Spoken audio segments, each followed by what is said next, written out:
At IB Canada Group, we are your complete and independent source on the infinite banking concept, serving Canadians from coast to coast. Welcome.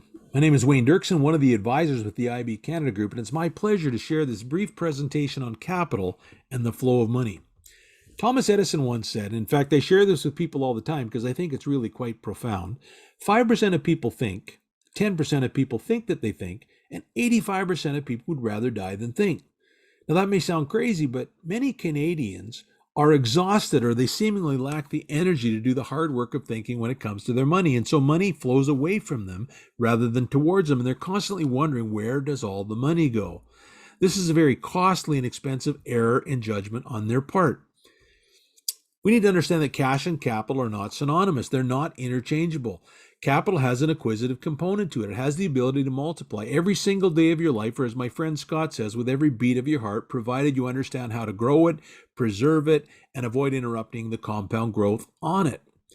So you take this loonie. My wife and I have grandkids, and so our youngest grandson is under 9 months old, and so we've built a structure for him, and we're putting many, many loonies into that structure, and we expect him one day to pick up the deposits that need to go in that to grow his capital.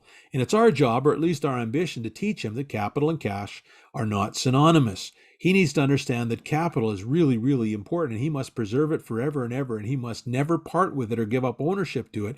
And one day he can pass that along or transfer it to future generations. And not only do we think he can do that, we have an expectation that he will transfer every loonie we've ever stored inside his structure, plus all the growth that compounds on that over his lifetime, to future generations.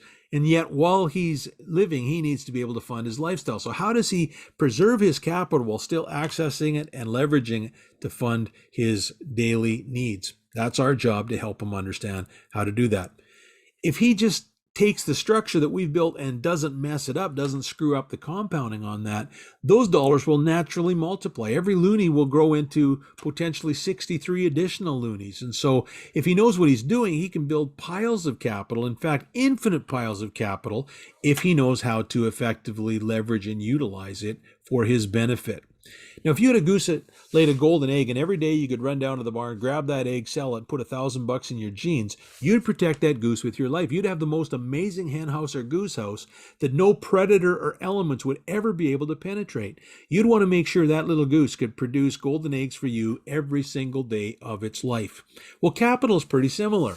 Money must reside someplace. And so if you were going to preserve capital forever and ever and ever and let it grow uninterrupted, and be able to transfer it one day while still being able to use it and leverage it during your lifetime, you'd want to protect that. You would want to make sure no predators or elements ever got in to tinker with the production of that capital. You need to store it someplace. Money's got to reside someplace. Why would it not reside in a structure that we own and control so that we can actually enjoy all the benefits of it? So you take this loonie, it's an appreciating asset. And yet Canadians tend to take this appreciating asset and exchange it for depreciating assets all the time. We use it to fund our vehicles, our vacations, our household expenses, our lifestyle expenses, education, weddings, and a multitude of things that come along that need to be funded.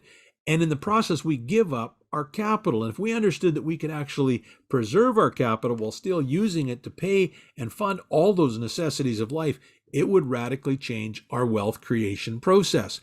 Money's got to reside someplace. So why do we let money reside inside a structure somebody else owns, controls, and benefits from? If we understood what was happening, we'd put our capital inside a structure we own and control. We would benefit.